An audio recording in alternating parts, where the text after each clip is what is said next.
Salut! J'ai de la gratitude là pour cet instant que je passe en nature avec Ben, pour les mûres qu'on vient de cueillir, mes bras qui sont pleins de piqûres, mais le contentement que j'ai d'avoir mal au bras parce que je vais pouvoir me régaler. Et j'avais envie de faire une vidéo là, j'en parlais avec Ben, parce qu'il y a beaucoup de gens qui me posent des questions sur les cycles à distance. Est-ce que c'est bien de faire un cycle à distance de connexion à la nature? Alors c'est toujours un peu troublant de voir connexion à la nature en passant par l'internet.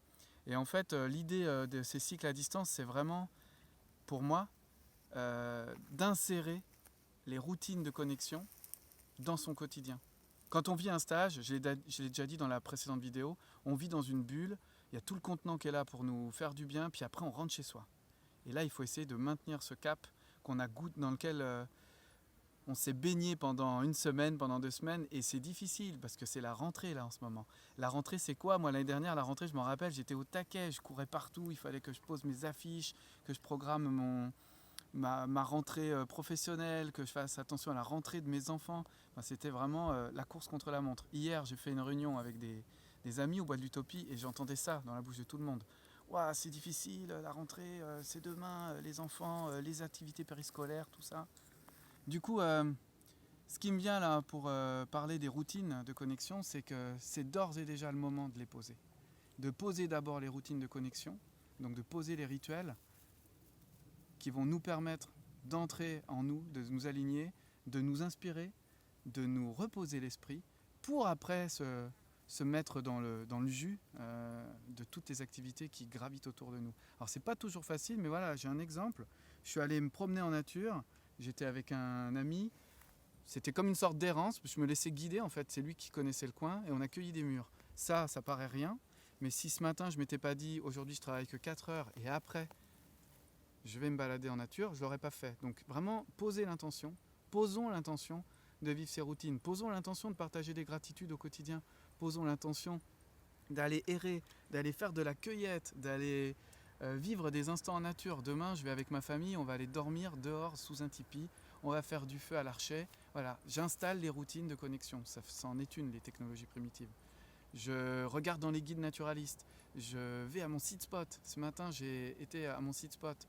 Bon, c'était 15 minutes parce que j'avais pas envie d'être en retard pour la rentrée de mes enfants, mais j'y suis allé. Toutes ces routines, si je ne les pose pas et que j'arrive à la fin de ma journée et que j'essaye de les insérer, c'est trop tard. Donc je pose d'abord l'intention, je regarde comment je vais les caler, j'essaye d'en caler quelques-unes qui s'auto-alimentent, comme là, errance, cueillette sauvage. On était dans des discussions profondes avec Ben.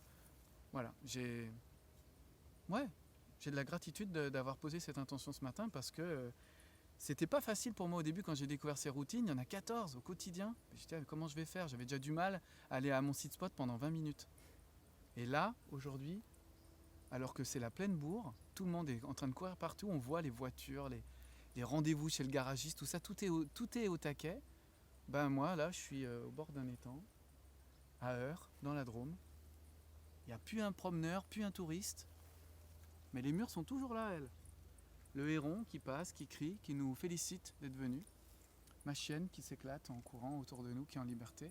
Voilà, je me sens pleinement vivant. C'est vrai qu'il y a des choses qui sont dans ma tête, j'ai des préoccupations parce que je suis plutôt quelqu'un de mental. Mais d'être venu, là, d'avoir fait cet effort, eh ben, ça m'a apaisé. Et ce soir, je vais m'endormir et demain, je vais pouvoir rattaquer une demi-journée pleine et entière de travail parce que je sais que je vais proposer aussi à mon corps, à mon esprit, à mon cœur tout un après-midi où je vais pouvoir vivre ces moments de connexion. Alors moi j'ai la chance d'être indépendant dans le sens où je suis à mon compte, mais ça on peut l'insérer aussi dans son quotidien si on a la motivation et on peut l'insérer avec douceur. J'ai une amie qui est en région parisienne, elle se lève bien plus tôt pour faire un peu de méditation, pour aller dehors. Même si c'est que dans son jardin au pied d'un cerisier, c'est déjà énorme. Et après elle va dans la cohue parisienne et le soir elle rentre, elle va se faire une promenade, voilà, et elle partage des gratitudes avec ses collègues. Faisons tout ce qu'on peut à la mesure de ce qu'on est capable de mettre dans nos journées en fait. C'est pas la peine de forcer, d'essayer de tout caler. Moi là j'ai la chance d'être à mon compte, donc de pouvoir déposer toutes mes activités sur un papier et me dire je les cale tel jour, tel jour, tel jour, tel jour, de ne pas avoir de pression financière, j'ai pas de crédit, j'ai pas de de contraintes en fait qui me sont imposées. J'ai conscience que c'est une chance. Pour beaucoup, c'est inquiétant parce que j'ai pas une maison à moi, etc. Mais n'empêche que là, je peux me nourrir de mon environnement et me poser à l'intérieur et me reposer. Voilà, j'avais envie de vous partager ça. Si vous avez des réactions, n'hésitez pas à les mettre dans les commentaires. Et je vous dis à très bientôt et bonne routine de connexion à vous.